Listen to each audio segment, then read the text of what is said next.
a bit of a background here. What is the Cultural Hotspot? It was born out of a recommendation in the Creative Capital Gains report going back 10 years to 2011. And this report approved by Toronto City Council. And in it, it said, and I quote, "The city and partners should promote a cultural hotspot to highlight a new diverse neighborhood and community outside the city's core each year." So for 2022, we're planning to be in Little Jamaica and the Golden Mile in Scarborough. As part of the 8th year for the hotspot, where we're at right now, we actually had a different approach and had a theme-based approach with public art. That's why we had a connection with Artworks TO as well. And we're committed still moving forward in being in neighborhoods outside the core, and are super excited that for next year, we're going to really shift and make more of a conscious effort and intentional change to the overall program and be more hyper-local or more neighborhood focused. And that's quite a dramatic shift from how we operated in the past, where there were larger geographic areas that the hotspot tended to be in. In the first year, we were in Scarborough, we went to Etobicoke, and then North York and York and other parts in Scarborough as well too, and East York. So we've really kind of shifted what we're planning on doing now, with more being on a hyper-local model. So can we just get the presentation all queued up? Okay, perfect. All right, great. So here we are. We're going to start our presentation. So again, our focus is Little Jamaica for today. You can move to the next slide, Miranda.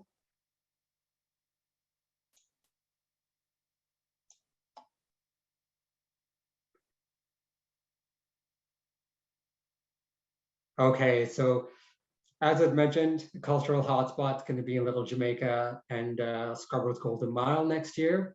And our plan is to really be operating from a June to October timeframe. Typically, we looked at more of a May to October timeframe, but we wanted to allow a bit more time for ourselves to also get organized, and our partners and funding applicants who have been successful just for their projects as well. And our focus again is to really be outside of the core and to highlight all the amazing arts, cultural and community events and activities that are happening on a local level within Little Jamaica. Next slide, Miranda. Oh, this is such a beautiful mural. As well, I want to talk about the mural before I get to the goals. And it was photographed by our street team of Laurie Diaz and Andrea Raymond while they were visiting the Oakwood-Vaughan and Eglinton community. And the mural itself is created by Moonlight Murals Collective. And they were creating this like in real time. And it's so beautiful, as you can really see the tapestry for the mural itself. I feel like it's entirely encompasses what the spirit and the purpose and the goal of the cultural hotspot is all about, is bringing community together and community and from different diverse backgrounds, and then sharing all together in this beautiful tapestry and creating art together. So such a beautiful mural and great timing in capturing this image. So when we start with the very first goal here is to celebrate.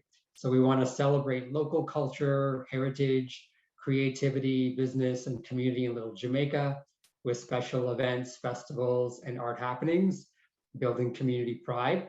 There will be a marketing campaign that celebrates the cultural hotspot, where it will be for sure online and through social media, and we're working on other ways that that can happen on an in-person level.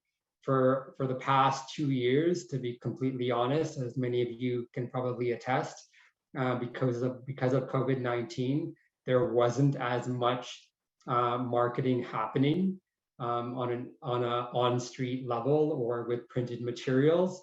But we are looking at what we can do as we move forward, as restrictions are easing and numbers are going down, and vaccination rates have really been quite high. So we're quite optimistic in that regard. Connect. We want to and will connect with you through meetings like these and through follow-up conversations. We hope that this online format will enable you to make new connections with potential partners starting today. In the past, we've seen projects develop right at our connects, and we've seen partnerships that have continued to flourish beyond the Hotspot program.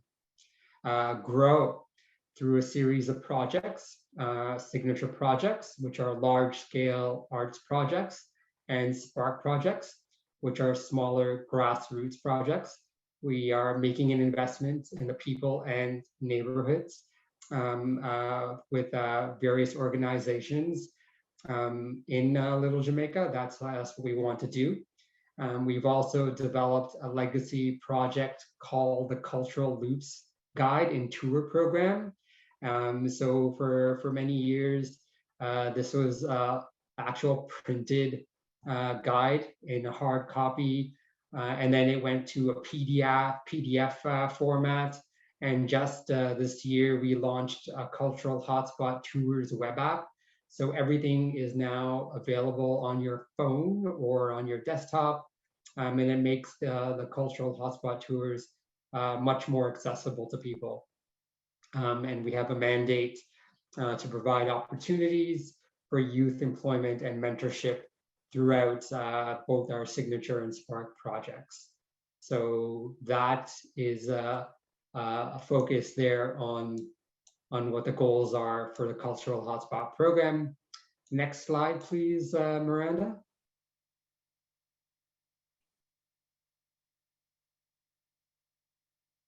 Okay, perfect. So just a bit of a recap. Again, the Hotspot program for 2022 adopts a new hyper-local model, focusing on Little Jamaica and Scarborough's Golden Mile.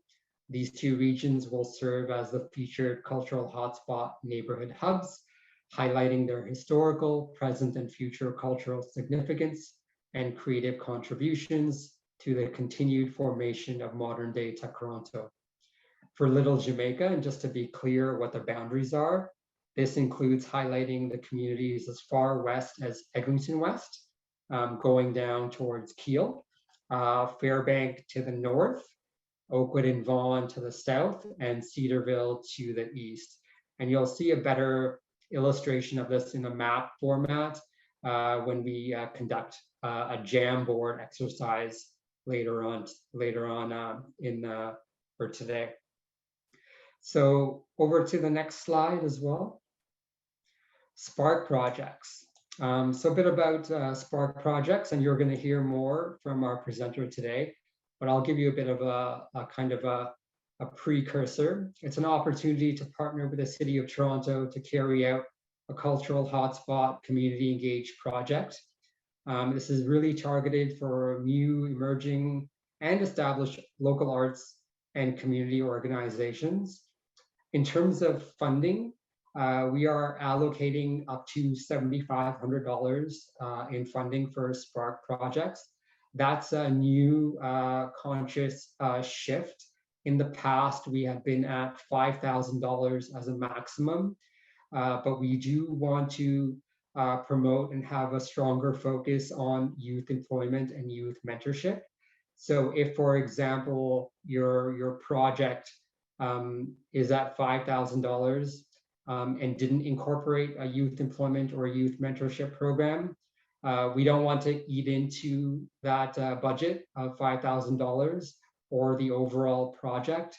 So we are allocating and allowing for additional funding possibilities for youth employment and youth mentorship. So that's a new piece for the Spark projects.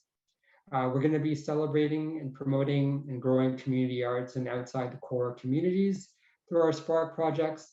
And the Spark project can be a workshop, it can be activities, it can be an event, or other public initiatives.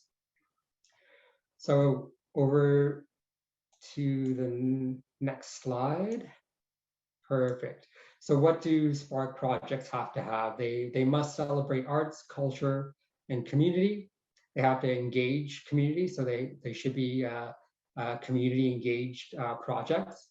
They have to be based in Little Jamaica or Golden Mile, but for our purposes, we're focusing on Little Jamaica. And they have to happen between June 1st and the end of October. They have to be free. They should be feasible and realistic. So can they happen? What's the scale? What's the scope? What's your budget? That's all has to be looked at. They all have to comply with Toronto Public Health and provincial safety guidelines and regulations as they apply to COVID-19. And they should bring some additional resources. So what that means, it can mean funding dollars. So if your organization, your body has funding that they would like to contribute, or perhaps you have funding through a different source, be it the Toronto Arts Council, or another granting body or a private foundation. And if you don't have actual cash, the other thing that you could put in forward is more in-kind support. So having in-kind support does count as having additional resources. So please note that as well too. Over to the next slide. So priority will be given to support emerging local artists, engaging artists and from communities, from equity deserving communities. And again, we do want to provide opportunities for local youth employment and mentorship. That is key. And we want to support local community arts initiatives that are currently active in the area as well too. Over to the next slide. Perfect, thank you so much. So now we'll talk a bit more about signature projects as well too. So signature projects are again between the city, but more established organizations that have successfully delivered both either mid to large sized community-based arts and cultural projects. So that's the big difference between Spark and Signature, is having a greater and broader history of delivering mid-sized to large-sized community-based projects. They still have to be free to participants and to the public, and they still have to engage residents in the overall arts and project fabric. So be that through workshops, activities, and events. And for signature projects, the youth employment and mentorship piece is a must. So it's not an option as it is in the Spark, where you can add it on. But for signature projects, it has to be in there. Signature projects does come with a larger funding portfolio here. So per project, you're looking at $20,000. And we do allow for an additional $2,000 in accessibility funding. So if you would like to make the project or need to make the project more accessible because of the group that you're working with, we do allocate an additional $2,000 there. Next slide, please. So for the process in general, there's 5 points.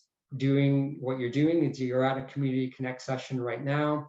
We will be having Cultural Hotspot funding info sessions as well. The very first one is starting on, it's going to be in November 23rd.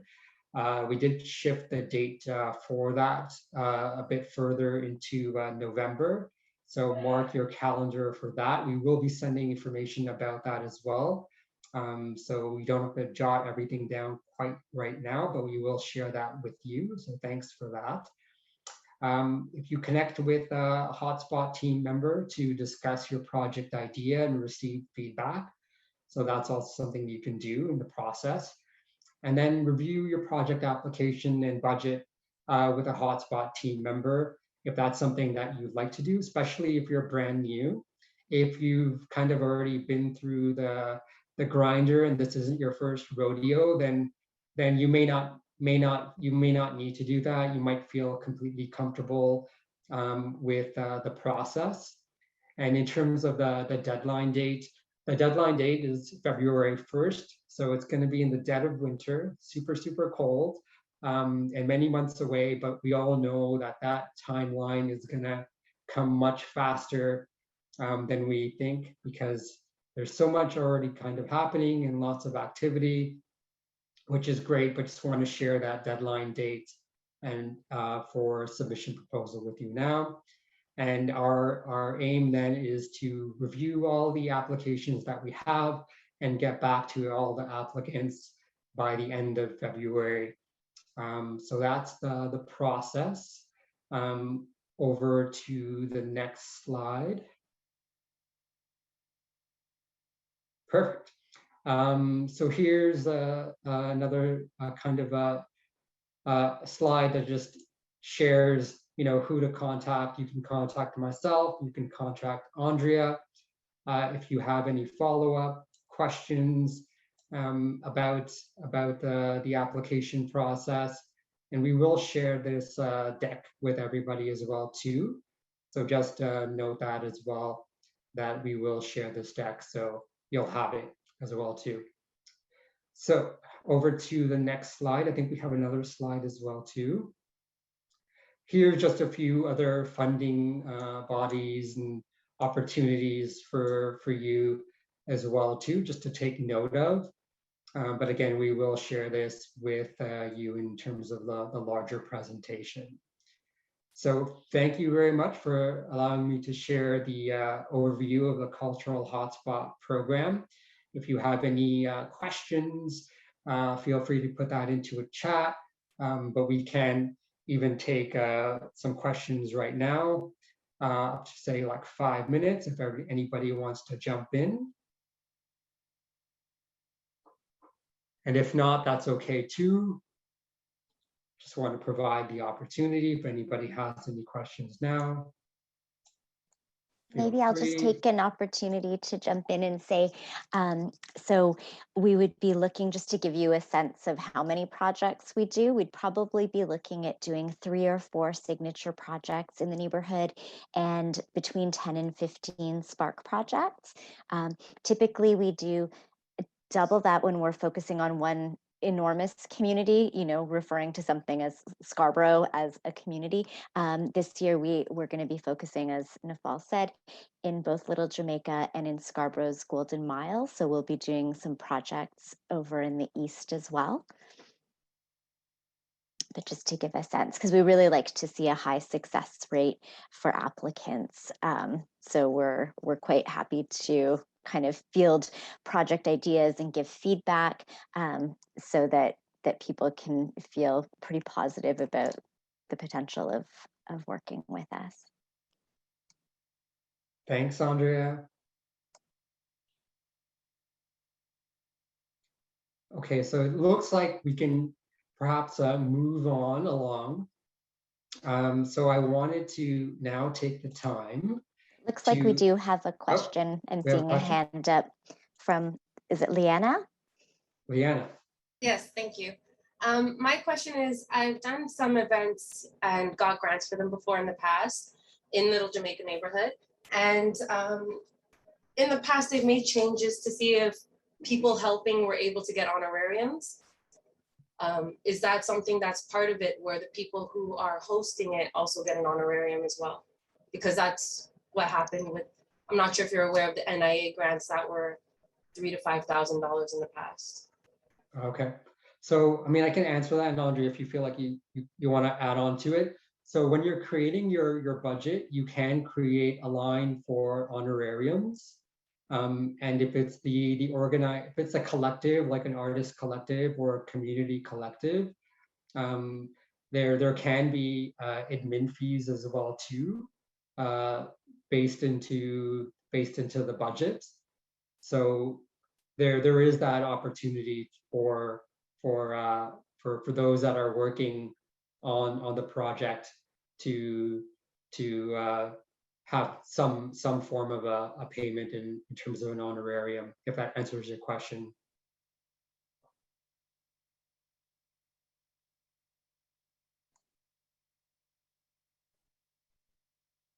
Great.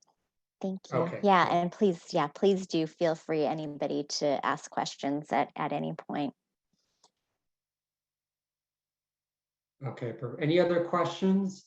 Otherwise, we're gonna turn the floor over to our amazing presenter for today, or one of them. Okay, perfect. So I'm just gonna introduce now. It's a pleasure to introduce our presenter, or one of our presenters. I'm so excited and grateful that Paula Gomez, Program Director of Muse Arts, is able to join us today and share a little bit about information and about her connection to the Cultural Hotspot, both as a lead applicant for a Spark project, but also as artist leads facilitators for 2 other Spark projects, and all in this year. So she and Muse Arts had their hands full and in many different places, both west of Yonge and east of Yonge, and also in the Little Jamaica neighborhood in Oakwood-Vaughan. So I'm going to read Paula's bio here, if that's okay with everybody. Paula, and I learned some things about you, Paula, that I had no idea about. You're very humble. You're a very humble person. So Paula Gomez is a trained human rights lawyer, community organizer, public speaker, artist facilitator, writer, and dreamer. I love that last bit about being a dreamer. A member of PEN Canada's Writers in Exile and an advocate. Paula is involved in causes such as ending violence against women and forced migration. Paula is the co-founder and director of Muse Arts and the creator, director, and producer of Happening Multicultural Festival.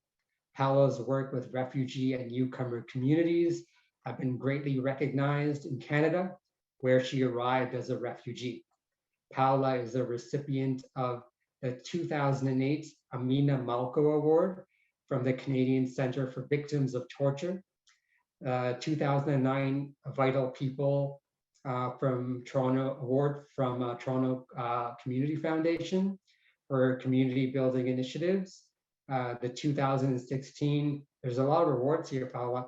The 2016 Constance E. Hamilton Human Rights Award from the City of Toronto, and the 2018 Champions of Change Award, Excellence in the Arts from the Skills for Change. So that's quite the bio there, Paula. I'm sure there's some other awards that you received along the way, because that ended in 2018. Maybe there's a few more that are there, but that's a bit about Paula. So Paula is going to present, and there will be an opportunity to ask questions following the presentation. So over to you, Paula. We're going to cue the presentation for you as well.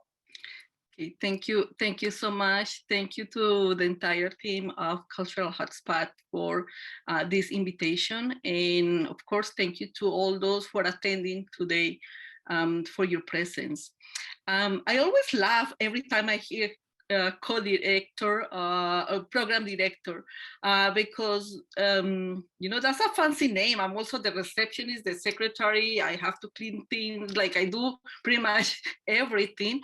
And what I want to share with folks here is that actually we started as a collective 9 years ago, and it was my partner and I, him recently arrived in a newcomer, trying to figure out space, and trying to find a possibility to be able to do what he has done for decades back in Colombia, and pretty much the same for me.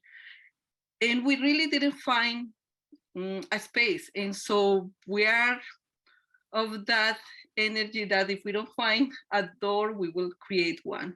So that's how Muse Arts as a collective was created. And it came from that dream, the dream of being able to find our own space and being able to create in our own terms.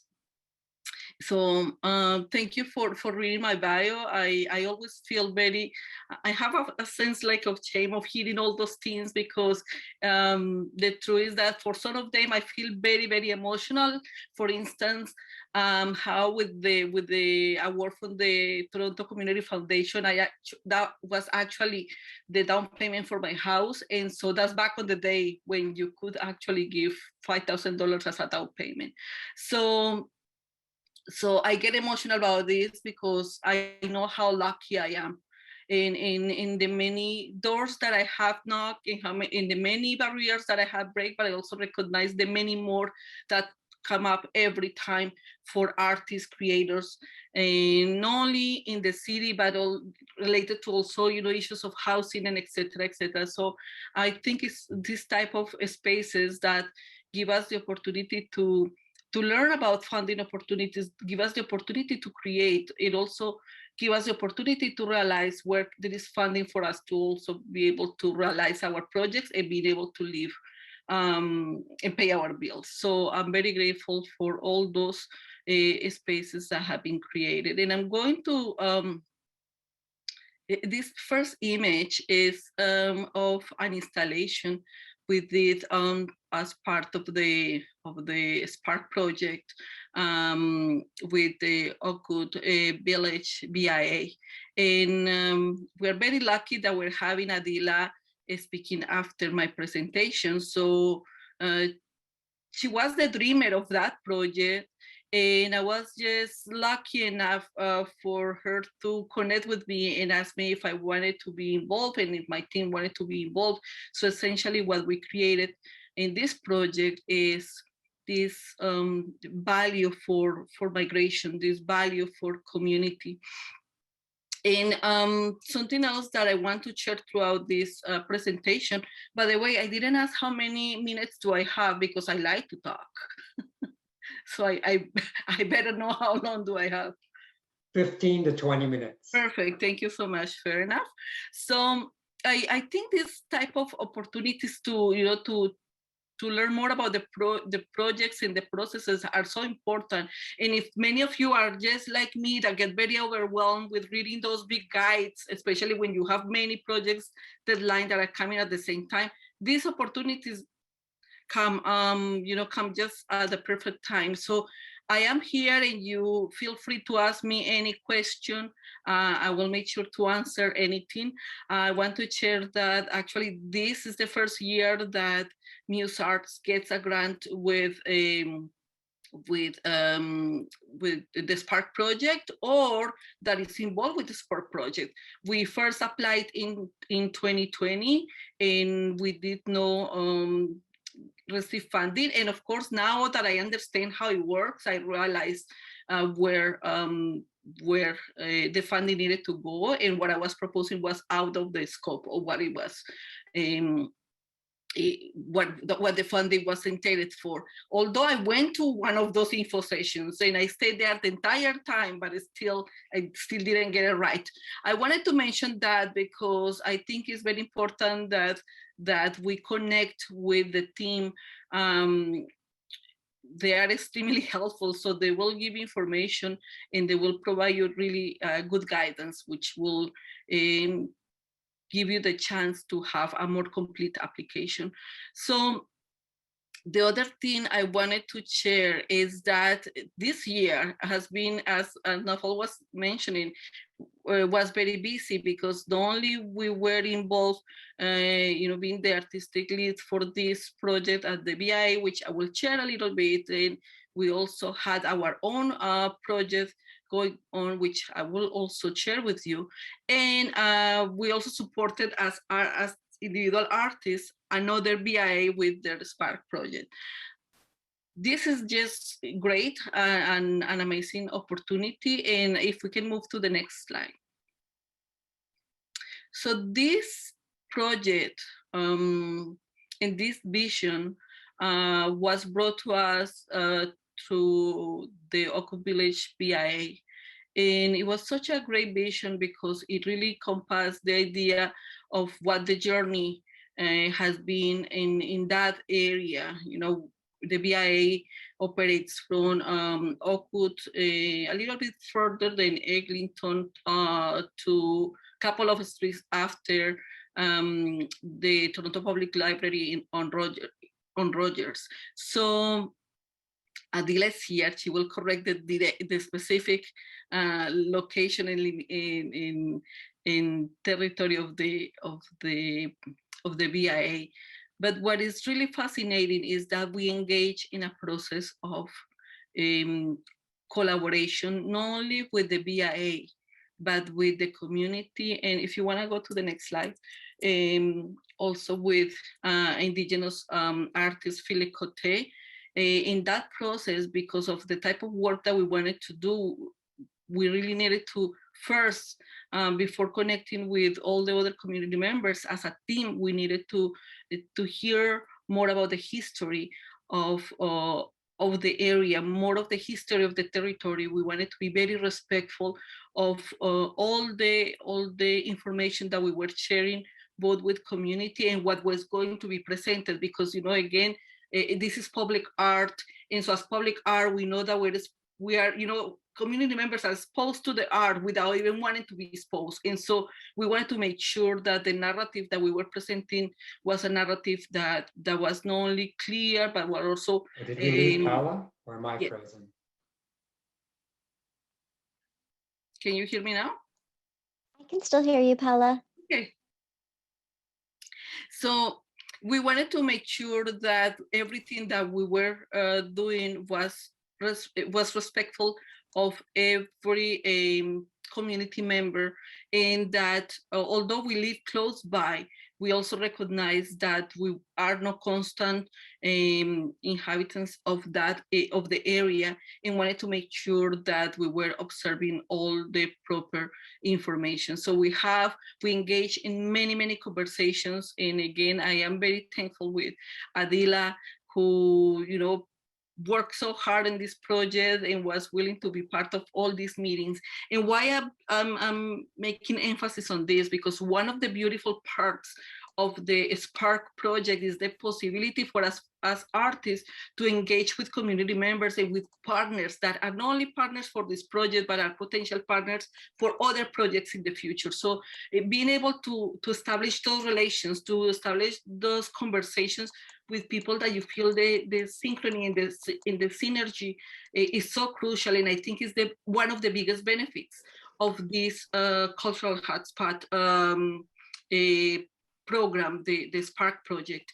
I realize and I understand, I want to say this, you know, out loud, this is relatively a small amount of money when you compare with other things, but the gaining here for me is the possibility of having this experience as a lab where you can explore your project, where you can learn things such as, these are things that I have been learning, terms such as, you know, having proper logs of the activities.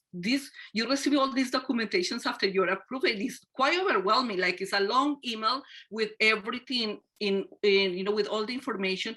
However, once you get hold to understand every single aspect of what the Spark project is looking for, you also can use those tools to move further in your other projects. So I see this as an opportunity to grow in your practice, but also in the way in which you present projects. This is my experience.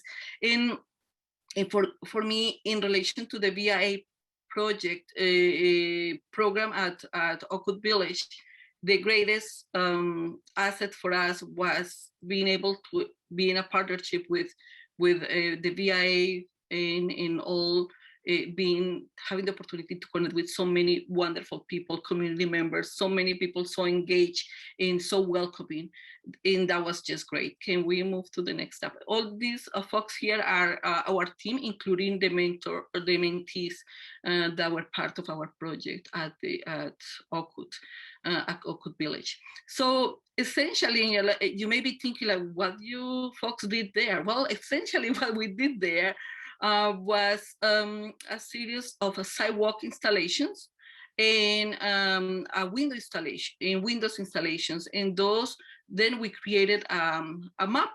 And the idea is that in addition to be public art, the communities will have a chance to read more about the history of the area, the natural resources that are there, the elements that are there that are unique and make the area such a beautiful space. You want to move to the next one, please?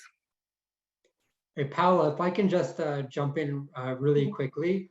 Adila is on the call too, but she has to. She's with her child at a skating rink and learning with skating lessons right now, but she's going to be having to jump off shortly. Is it okay if she just joins the conversation? I think it's perfect, and it's in the perfect time because she's in this picture, so it's just perfect. Okay, over to you, Adila, whenever you want to jump in. Thank you for that, everybody. I will just step outside. I think you will hear me better without my mask. Thank you. Sorry for interjecting right away. This project was very special because as a BIA, we are very in tune with the businesses in the neighborhood and the people who frequent the main street. And we know that there is a story or a narrative to tell about the community. So the Cultural Hotspot grant was an opportunity for us to be able to weave and create and share the story of our neighborhood through the arts. We were lucky to be able to find such amazing, committed, adaptable artists with Muse Arts, and to create some of those and to have them interpret our story. Maybe just to backtrack and give just a little bit of context to how the project developed, because I think that could be useful for people who are still developing their projects and moving forward, is through some background information we had already explored with our neighborhood what themes would be relevant to them. And Oakwood, falling within Little Jamaica, had a very strong story to tell of migration and how the community adapted the neighborhood and the neighborhood adapted to the community.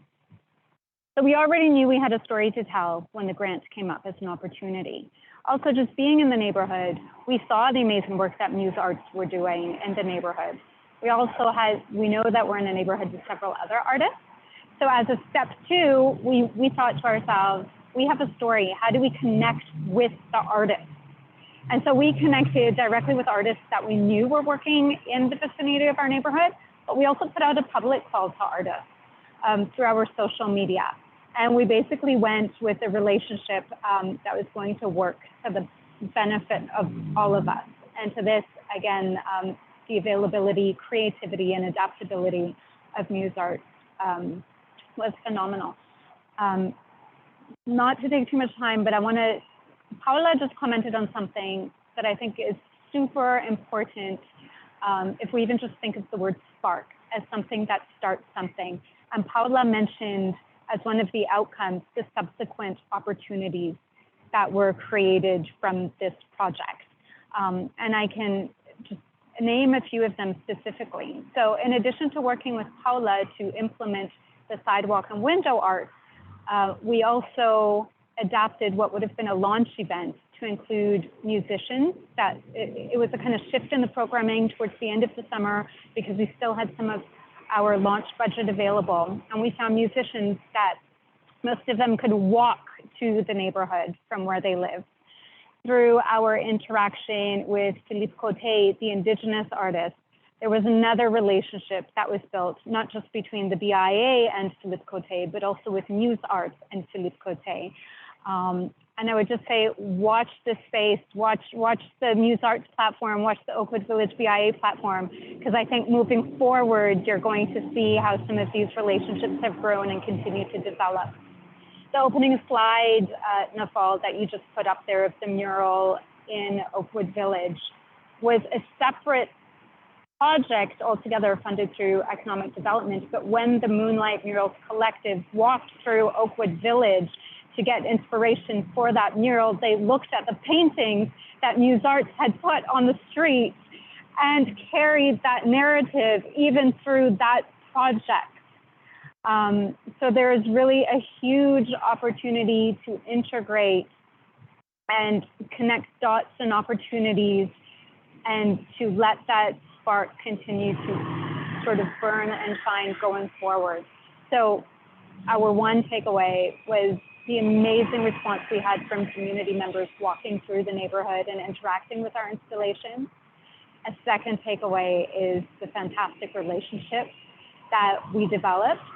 And the third takeaway is that we know there are things still cooking up and developing as an outcome of this, including, I think the BIA wants to continue with more music installations, which was our final edition. So an opportunity for arts and connection. I'm still gonna listen, Paula, but as soon as my kid is off the ice, I'm out of here. So I just want to thank you for the opportunity. And if anybody wants to reach out for more information, I'm no longer directly with Oakwood Village BIA, but you could reach me through Oakwood Village BIA or through Cultural Hotspots. Lori and Nafal have my email address.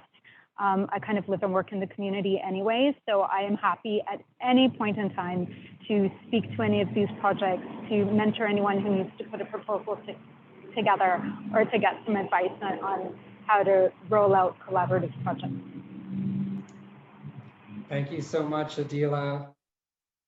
Thanks for joining from the ice. This is all live, real time, going on the fly. Paula, over back to you. You see, I told you, she's amazing. So thank you so much, Adila, for that. And so that is an evidence of the fact that we were artists invited to the project, and this project is born from, you know, the needs in the experiences of the community on the area. So we come into the project, and we don't need to, and we wouldn't follow up with any of the elements that are part of the logistics or the administration of the project. We are offering our services, and this is exactly how this project went. But I definitely echo what Adila mentioned, and I had mentioned it before, and is this as a great opportunity to establish new relations, to learn not only about the community, but also learn about the partners that will also become partners for other projects in the future, because you start realizing the synergy that exists in the type of visions in programming. You wanna move to the next one? Thank you. So this is part of the installation, and as Adila had mentioned, a lot had to do with migration. We make reference to migration a lot in Muse Arts as well, because all the artists working at Muse Art have migratory experience. We are either immigrants, newcomers, or refugees, and so this element is very important, and we recognize, and we want to make sure that we're letting the community know that we also come with talents, in that we are not burden to community, rather we are an asset to our communities. You want to move to the next one? And so here is where we were an applicants of a project, and I was so excited when I learned that we got approved for this project. In this occasion, and learning from my mistakes of the first one, I realized what the Spark project was looking for, and it is a higher element of engagement although we are community arts, my previous project had to do with the festival, with the multicultural festival. So it's a little bit disconnected from what the spirit of the Spark project is. So in this occasion, we presented a project again that is very close to our hearts, because these lantern making workshops are part of the history of us. My partner and I were from a small town in the mountains of Colombia, where as little as 5 years old, we learned to make lanterns, because all the community will get together to create lanterns in December, and the entire town closes, and all the lanterns are placed on the middle of the street. And so the tradition has been there, I think now probably for, I don't know, probably 40 years. And so that was something that I wanted to bring here, and we apply for that. And we apply for this and attach it to New Blanche. As you remember, as Nafal was mentioning, you can actually combine or ask for other funding to make your project bigger. And so we applied for that and realized that New Blanche was not a go for this year. And so I remember Nafal calling me and asked me if I wanted to pursue, and I said, yes, we're going with this one in a small scale, but we will go for this. And this is how, you wanna go to the next slide? So this is how we end up partnering with a couple of community centers, Davenport Pearl Community Center and El Centro Latinoamericano, Latin American Center, and Dufferin in Eglinton. And so we connected with seniors and taught them about the tradition, and they also taught us about their traditions as well. You know, lantern making is a tradition of many cultures. So we had over 60 seniors making lanterns with us. And so the beautiful part of this project, and I was mentioning this too earlier to the team, is the fact that it created a connection among all these community members and the youth that were part of our project. So it was such an intergenerational experience. We want to move to the next one.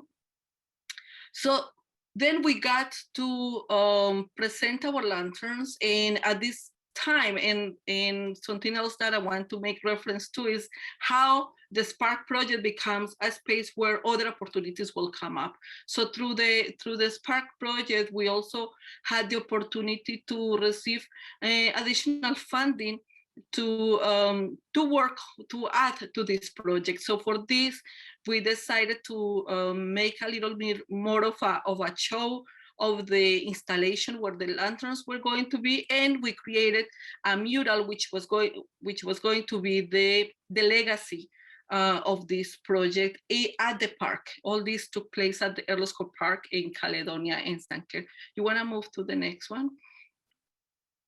So artists from Muse created this beautiful mural. And then you want to move to the next one?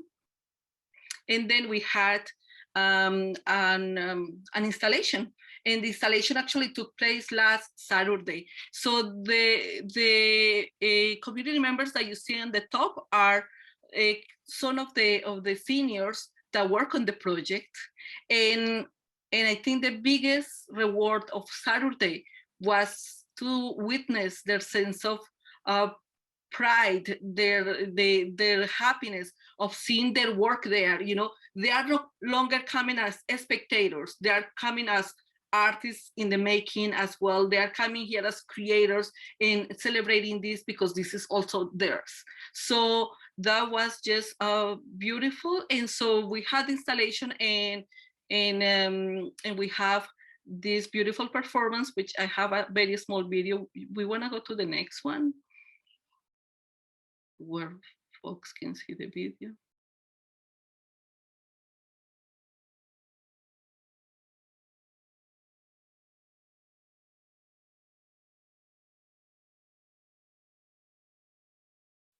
There is no sound, but I just wanted to be silent to give you space to contemplate also the beauty of that performance. So I said the video does not make justice to the experience, and Nicole was there, and it was just a breathtaking. And I think it was that because the many kids that were engaged in this with this performance, that were so in love with this installation, and we felt extremely inspired. Do you want to move to the next? So before I go into the other opportunities that came up or came out after, you know, being engaged and involved in this project, is that I want to make reference to the fact that throughout that process, you know, and I think we started in May, throughout the process, we constantly received the support of the Cultural Hotspot team.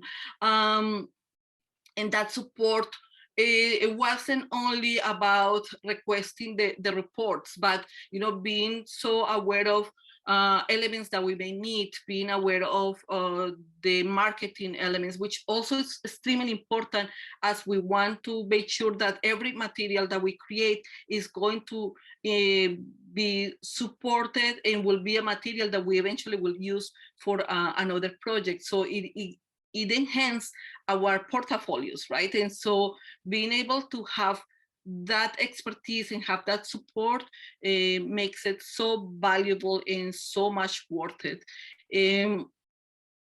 I wanted to mention that. So throughout that process and through those relations that are created, through the many emails,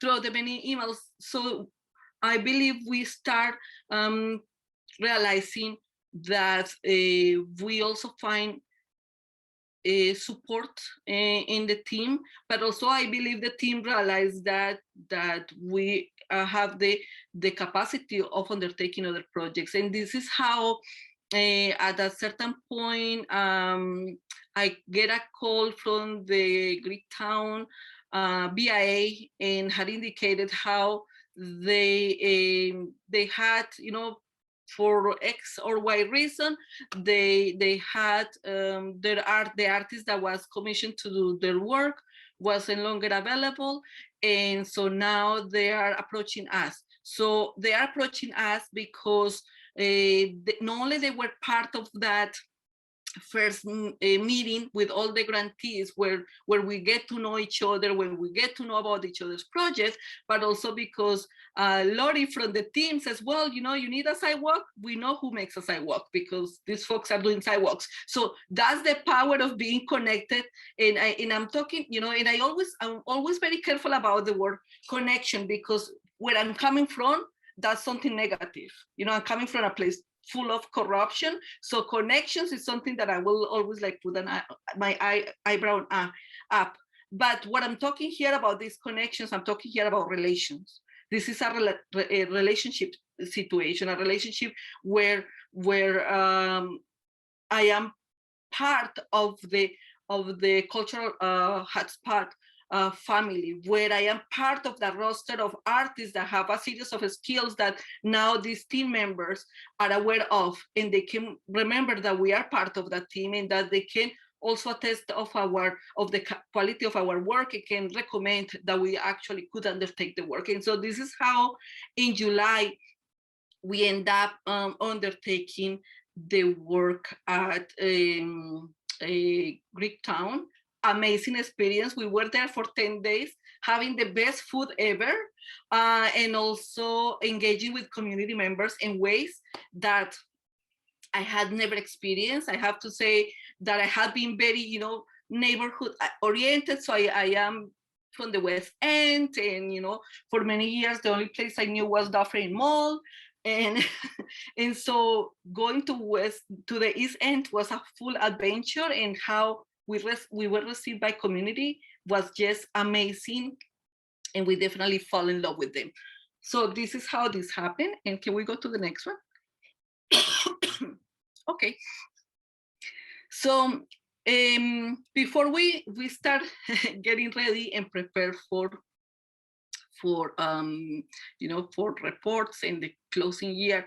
I also wanted to share that there are many other opportunities that come out of this, and I wanted to share that as a way of encouragement, because I had been in your place. I had been there where you are right now, trying to figure out if this is something that you're going to spend your energy on, because you have just this amount of time and this amount of energy and so many projects that you could apply, but you're not sure. I am a testament of the fact that it is absolutely worth it to apply for this opportunity, and that it is extremely important to be in the radar of the Cultural Hotspot program, because, as I mentioned before, it's not only a lab, but also creates and open other opportunities. Through the experience and the work here, we also got to work with Show Love TO on the active TO on September.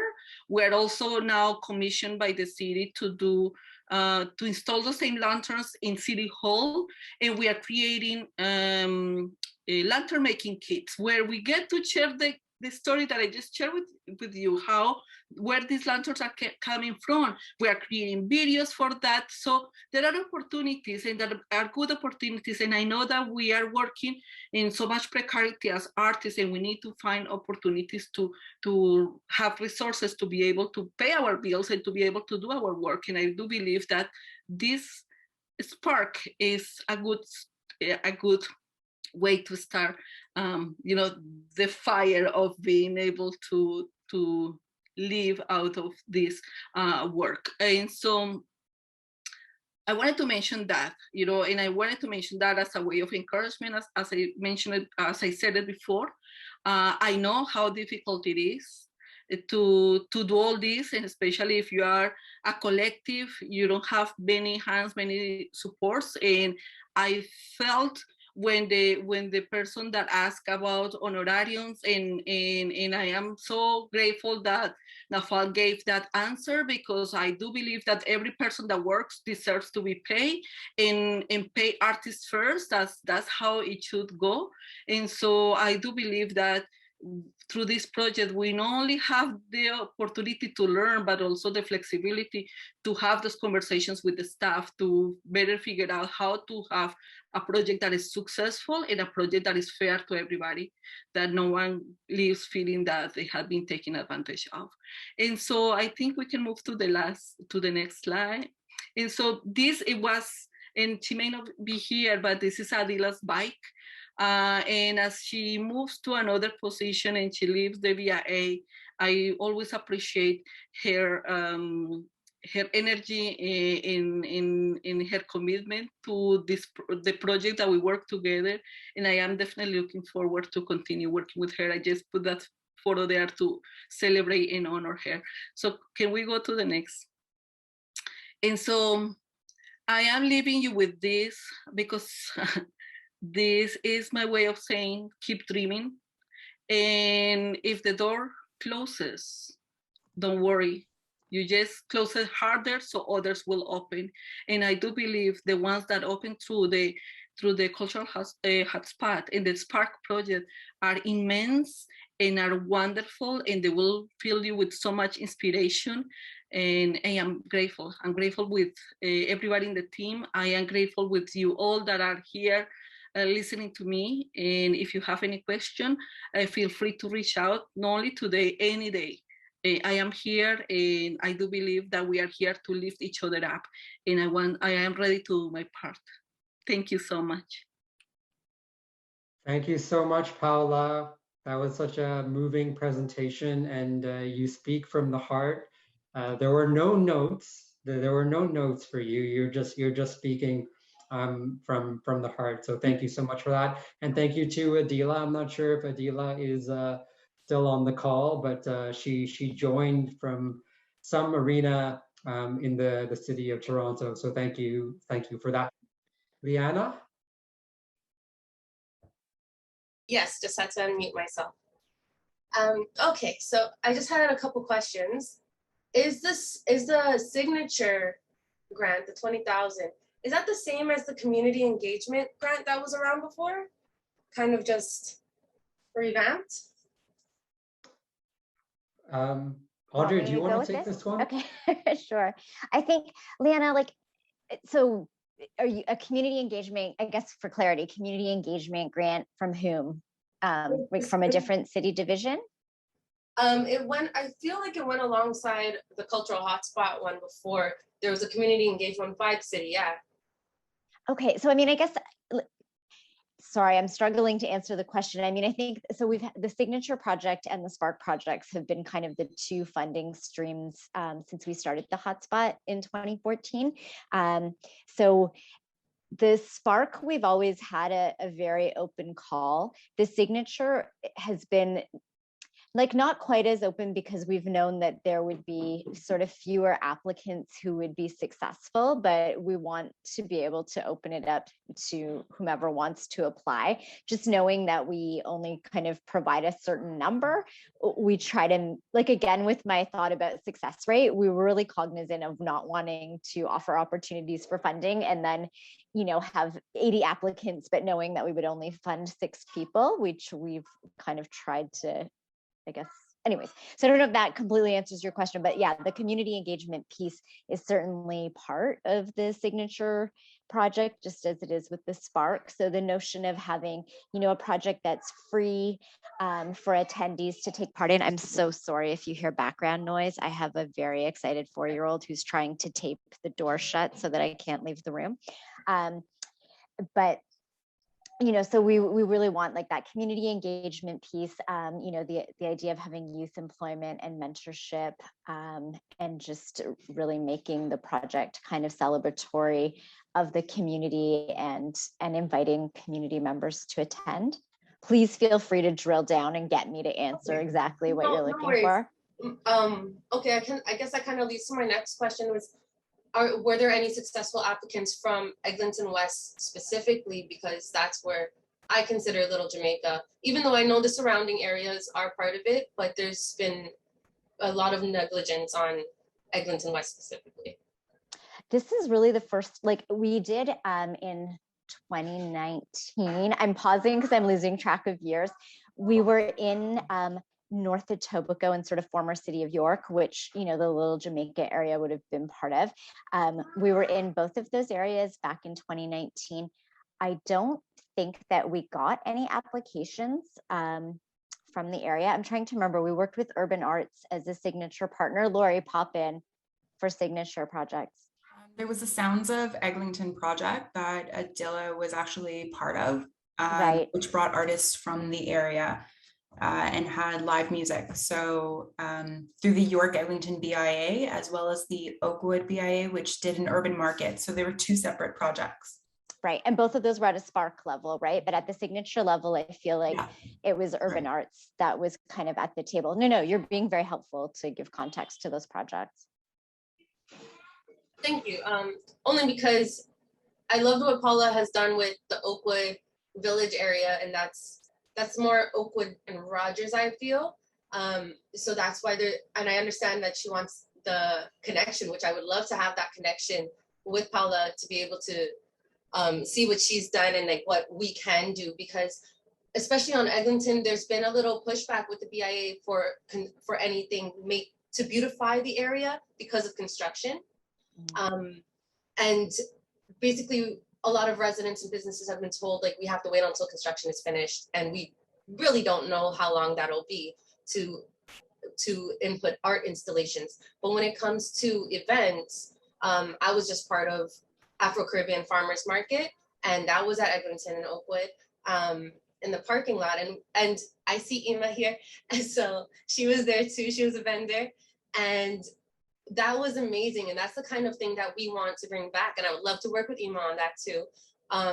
But that's the kind of thing we want to see and we want to bring back, but we haven't been reached out to. There's a lot of people that was involved in the Afro-Caribbean Farmers Market that aren't here right now in this meeting and had issues in getting in the last one. So just trying to bridge that gap of making sure we're included in the conversation, and that the barriers to even entering probably shouldn't be there, because we have done so much on Eglinton-West, not just the market, but throughout the whole strip of Eglinton-West. And I just want to take the opportunity to really apologize for the last meeting. We're very sorry that some people didn't receive the link. It was, I don't know if this is kind of our learning as we're in this, you would think being in an online realm for a year and a half, we would have gotten it, but we kind of switched over platforms this year. So yeah, so we are really sorry that there were issues getting into the meeting. Lori, go ahead if you wanted to add something.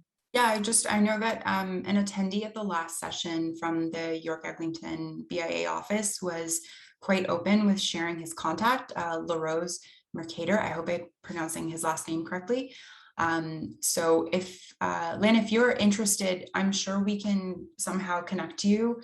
I'm connected with the BIA, that's not the problem. I just know that I'm connected with a lot of people on Eglinton-West. I'm one of the community leaders there. We actually have another event happening this Friday for artists specifically, but they weren't able to register for this event this evening. But we have one for men's wellness happening this Friday at Eglinton-West and Gilbert, right beside Caledonia, a little west of Caledonia. And we had one a couple weeks ago right there, which is 3 artists performing, really well-known artists that are going places. And we had an art installation of a photo booth with photos of men from Eglinton-West in the photo booth, and it lit up with blue lights, and it was there for the whole weekend. It was beautiful. So we are working as like a community residents. We are working, and I didn't take part in the icebreaker, but I've lived down at Eglinton-West my whole life. I'm 30 something.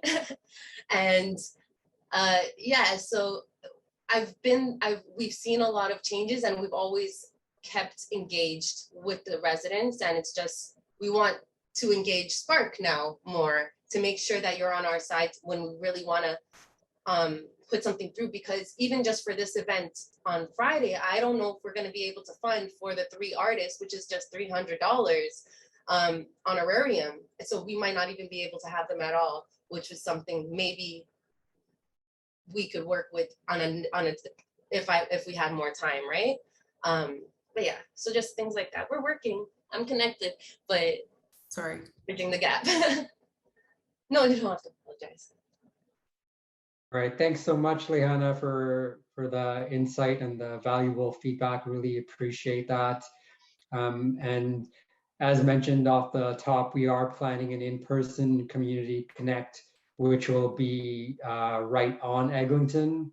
We hope to share details for that in-person connect later this week with everybody that's on the call, as well as a larger Little Jamaica contact list, and distributing flyers and posters within the neighborhood as well. So that is planned, and if needed, to your point, if we need to add on an additional community connect to involve residents and local community members more, as opposed to staff from organizations and things like that, we can definitely do that as well too. So thank you for that. So now we're just going to shift gears slightly, but also build upon what Liana had just said about just what's happening and where. And we are going to participate in a collaborative exercise with a community Jamboard, specifically for Little Jamaica. So Lori, over to you to lead the Jamboard. Yeah, for sure. So thank you, Naval. I'm just going to share my screen because I'm still new to Jamboard. So I want to make sure that give everybody an opportunity. So we've set up a Jamboard because normally we would do a mapping activity in person at our Connects. And so we'd like to offer up an opportunity for everybody who attends the Connects to give us some feedback. And the Jamboard will be available over approximately 2 weeks. We might extend it, but generally 2 weeks. And what we have here is just over on the side, we have some tools that you can use to mark up the map. So we have the area that surrounds Little Jamaica. And what we'd like to invite you to do is let us know what your favorite places are, where you'd like to see more art, where you love spending time. And I know that some of the tools are quite detail oriented. So all you have to do is click on it and you get different options for markers, highlighters, and a brush. Markers are quite specific, so you might get not the same. I mean, I'm not a great artist with this tool, so you might want to use sticky notes if you like, but you can highlight as well. So let's say you're looking for more art specifically along Eglinton, let us know, you can highlight it. And you can add a sticky note with a comment. You can type in what you like.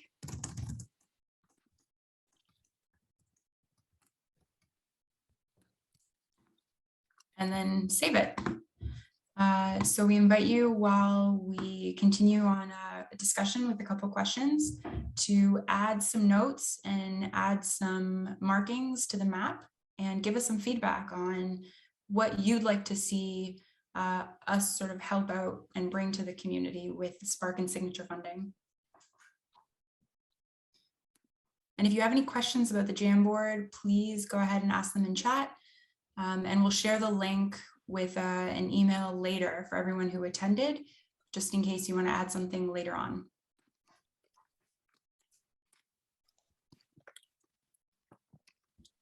Great, thanks so much, Lori. Again, the question that we're asking right now is, what spaces in the Little Jamaica neighborhood would you like to see animated with art and or community engaged projects, and why? So you can use that Jamboard. If you feel like you want to put something into the chat, you can. If you feel like you want to just voice something and have somebody else from the team jot it down for you too, you can do that as well too. So we've got all bases covered. What spaces in your neighborhood, in the Little Jamaica neighborhood, would you like to see animated with art and community engaged projects, and why? Can I just speak? Sorry. Sure. My keyboard's a little slow, that's why I keep putting on my mic. But up to Keele and Eglinton. And why is because York Memorial is there, which is the school that burnt down a couple years ago. And there's a lot of youth who still remember it, and a lot of people who graduated from their alumni who would love to see it lit up too. Just the whole community was very bright when it was there, and kind of took a dive when it went down too.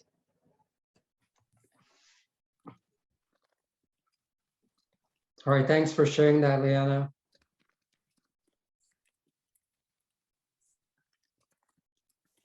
We've got that there now. York Memorial. So you're thinking more of like an artistic tribute in some kind of way?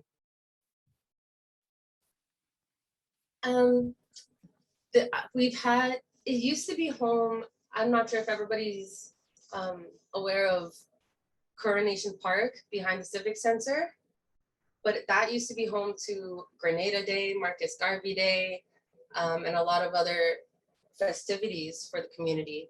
And like for a lot of reasons, like them growing out of the space, they had to move, but that's been taken away, like the musical arts, all of that, and plus the increase in gun violence. So everybody kind of needs a distraction right now.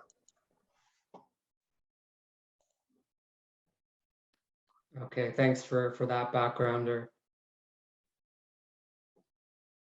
Anybody else have any other ideas, places, spaces within the Little Jamaica neighborhood for further animation? Again, it might be an area that already has a lot of animation, or maybe an area that, as Leanna had saying, is more neglected, and it could be directly on the Eglinton strip. Sorry, team. I don't know if there's a chat comment or, okay, never mind. Screen sharing and engaging in chat is a little bit difficult. One second, sorry.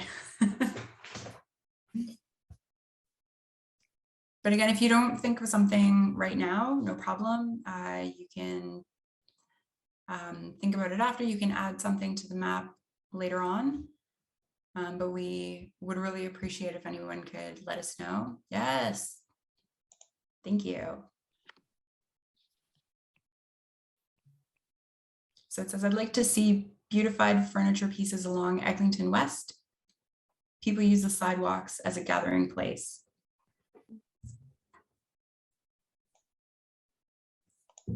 Perfect. This is the type of information we want to know.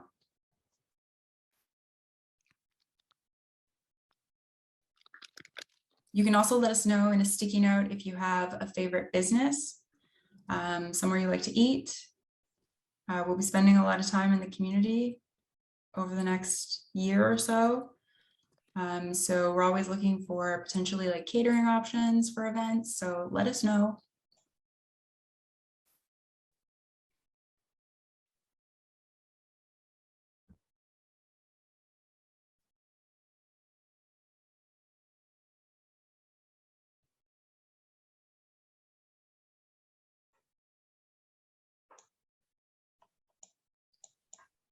Maybe would it make sense potentially to jump to our second question? That might help ease the flow of some feedback here. In terms of the type of art projects, so we talked about space before, but what type of art projects would you like to see? You know, in the neighborhood, and it could be a mural. It doesn't have to be a mural. I know a mural is often a kind of go-to for many people. It can be more permanent. It can be also something that's more temporary. It can be even a festival or a music performance, something that's pop-up. But is there a type of art project, community art project, that you'd want to see or have created within Little Jamaica? Let's see if that has some traction for everybody here. Anna, you raised your hand. So I work with one of the groups, Rebuild, Reclaim, Rebuild, Eglinton-West.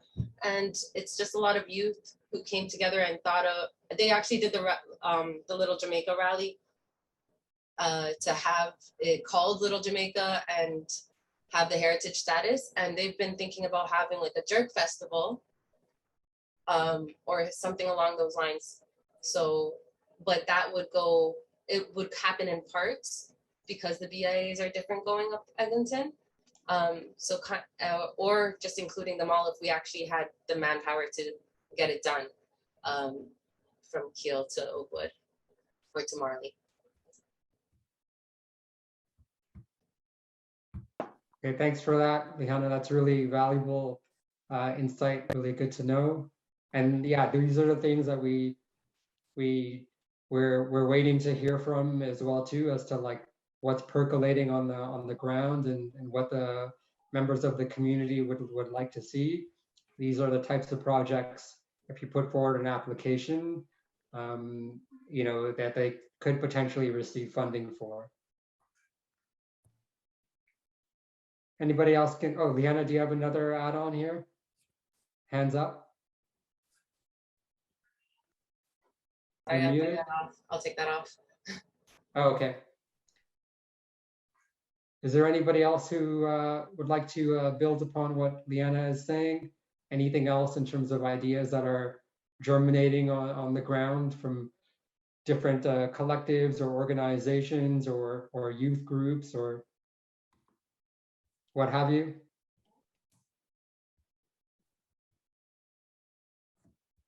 Okay. Maybe not. It looks like there's more on the more quiet, which is fine. Maybe that's we have shared the link for the Jamboard. So if the ideas are something that you still need some time to think about, as Lori said, we are going to share that Jamboard link with everybody. Again, we're trying this out for the first time on a virtual level, which is much different when we've been in person leading the Community Connects. So good to know about the Jamboard for on a virtual scale. But I think it's still important to try this out and also to provide that link so you have an opportunity to contemplate and to reflect over the next couple of weeks and to add to it. Yeah, and the So, hope is okay. Sorry, Nafal, just interjecting yeah. as I do.